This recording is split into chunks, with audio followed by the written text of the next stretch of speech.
नमस्कार विद्यार्थ्यांनो, इयत्ता 5वी पाठ 8वा स्वयंपाकघरातील विज्ञान यामधील हा चौथा तास. आता आपल्याला वाचन करायचे आहे. भोजनाचा स्वाद एक समान नसतो. विविध स्वाद आणि सुगंध असणाऱ्या आहारामुळे आपल्याला जेवणात आनंद मिळतो. तुम्ही कोणकोणते स्वाद अनुभवले आहे? विद्यार्थ्यांनो, आपण जेवणात विविध प्रकारचे व्यंजनं घेत असतो आणि त्यांचा स्वादसुद्धा वेगवेगळा असतो. काही स्वाद तिखट असतो, काही गोड, काही आंबट, काही खारट. तर अशा विविध स्वादांची नावं तुम्हाला येथे लिहायची आहे. पुढे दिलं आहे, आहारात मुख्य 6 रस स्वाद असतात. मधुर म्हणजेच गोड, खारट, आंबट, तिखट, कडू, तुरट. आरोग्यासाठी हे प्रत्येक रस प्रमाणात घेतले गेले पाहिजेत. तर बघा, आपण जे काही पदार्थ बनवून खात असतो त्यांचा स्वाद हा वेगवेगळा असतो आणि एकूण असे 6 स्वाद आहेत. तर ते कोणते? मधुर. मधुर म्हणजेच गोड, नंतर खारट, आंबट, तिखट, कडू, तुरट असे 6 रस आहेत. आणि हे 6 रस जर आपण योग्य प्रमाणामध्ये आहारामध्ये घेतले तर आपल्या शरीरासाठी ते उत्तम आहे. आणि प्रमाणाबाहेर म्हणजे अधिक प्रमाणामध्ये कोणतीही वस्तू घेतली तर ते आपल्या आरोग्याला नुकसान करू शकतात. खाली एक प्रश्न दिलेला आहे, स्वाद आपल्याला कोणकोणत्या आहारातून प्राप्त होतो? तर पहा, स्वाद आपल्याला विविध आहारातून प्राप्त होतो. उदाहरणार्थ भाजीपाला, फळे. तर या वस्तूंमधून आपल्याला विविध रस प्राप्त होत असतो आणि आपण आहार कोणत्या प्रकारे बनविलेला आहे आणि त्या प्रकारे आपण स्वाद घेत असतो.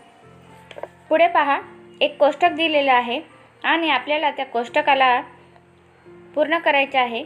तर त्या कोष्टकामध्ये क्रम आणि क्रमामध्ये विविध 6 रस दिलेले आहेत आणि ते 6 रस आपल्याला कोणकोणत्या पदार्थातून व्यंजनातून प्राप्त होतात ते लिहायचे आहे.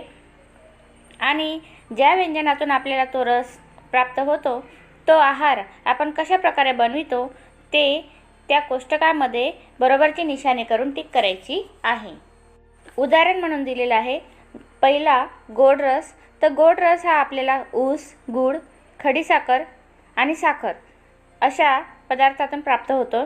आणि ऊस, गूळ, खडीसाखर आणि साखर हे आपण कच्चेच खात असतो म्हणून कच्च्यामध्ये बरोबरची निशाणी केलेली आहे. किंवा ऊस, गूळ, साखर, गूळ हे आपण लाडूंमध्ये किंवा काही गोड पदार्थ बनविले की त्यामध्ये टाकत असतो. तर त्यामुळे अन्य प्रकारे सुद्धा आपण गोड रस प्राप्त करत असतो. म्हणून अन्याच्या खात्यामध्ये सुद्धा बरोबरची निशाणी करण्यात आलेली आहे. त्याचप्रमाणे खाली दिलेले जे 6 रस आहेत, खारट, आंबट, तिखट, तुरट, कडू वगैरे रस सुद्धा आपल्याला कोणकोणत्या पदार्थातून प्राप्त होतात ते लिहायचं आणि ते पदार्थ कशा रीतीने आपण बनवित असतो त्या खाण्यामध्ये बरोबरची निशाणी करून कोष्टक पूर्ण करायचा आहे. विद्यार्थ्यांनो, पुढे आपल्याला 6 रसांविषयी विस्तृत माहिती देण्यात आलेली आहे. तर चला आपण सुरुवात करूया. वाचा.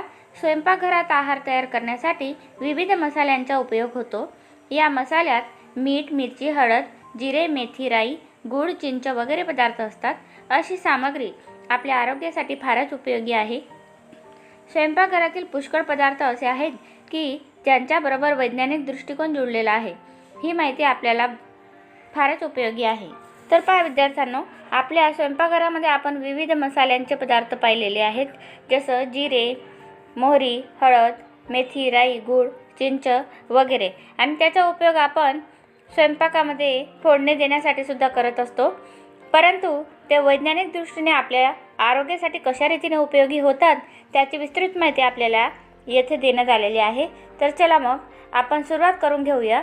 पहिलं दिलं आहे, चला स्वादानुसार मसाले ओळखूया. 6 रसात मधुर माझे नाम, माझ्या विना शक्य नाही काम.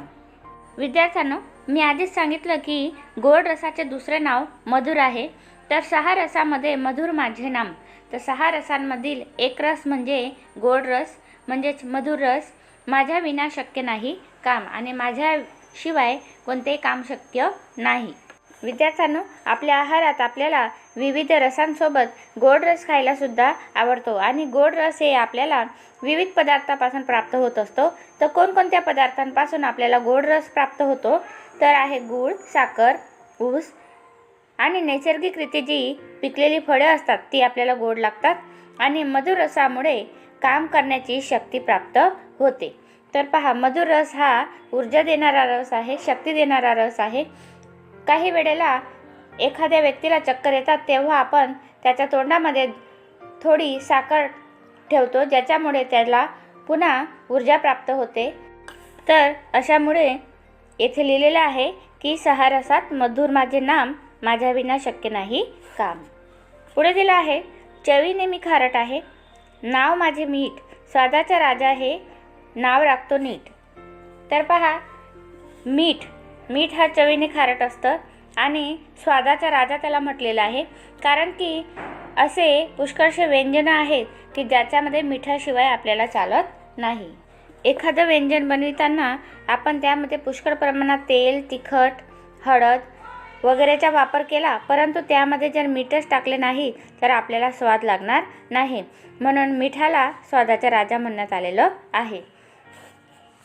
आणि मिठाचा दुसरा उपयोग म्हणजे ज्या वेळेला आपल्याला ताप येतो त्यावेळेला मिठाच्या पाण्यामध्ये कापडाच्या पट्ट्या भिजविल्या जातात आणि त्या डोक्यावर ठेवल्या जातात.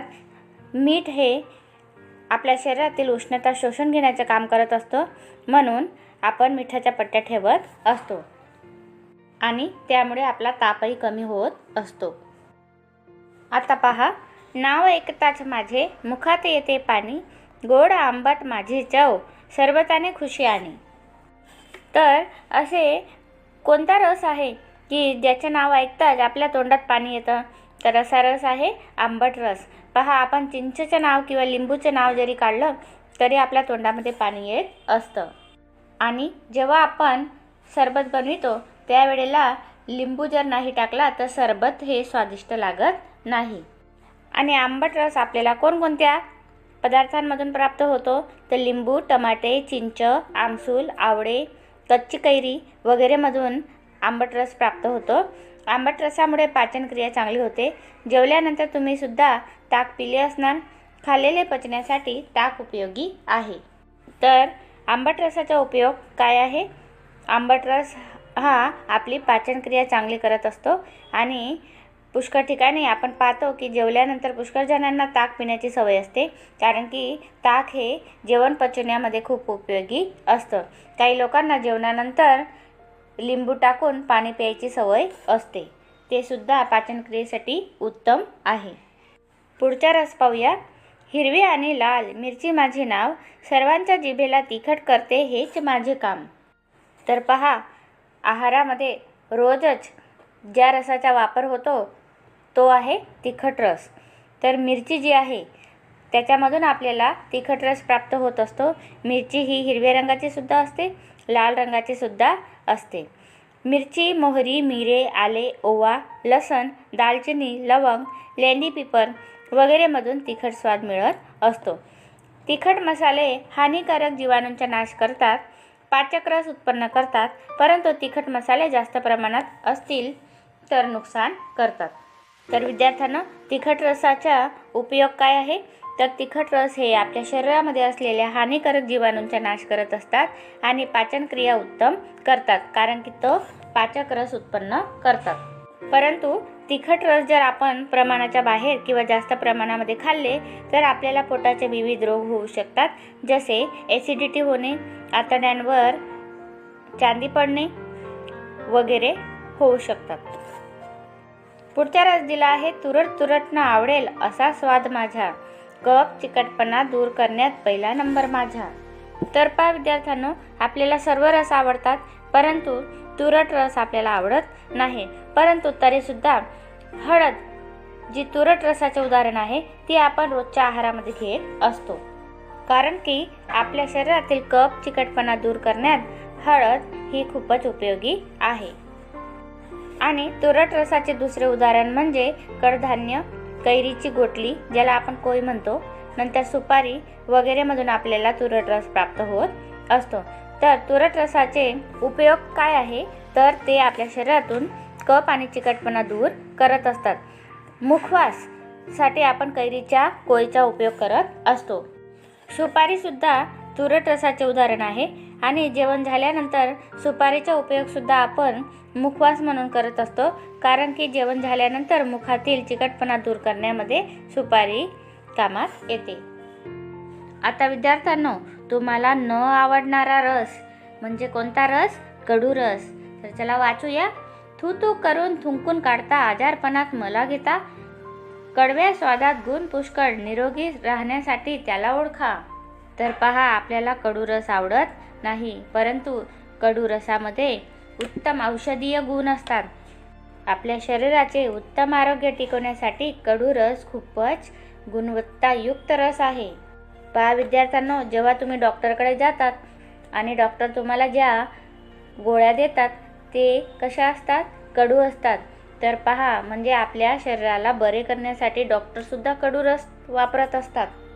म्हणूनच म्हटलं आहे की कडू रस हे आपल्या शरीराला निरोगी ठेवण्यासाठी खूपच कामाचा आहे.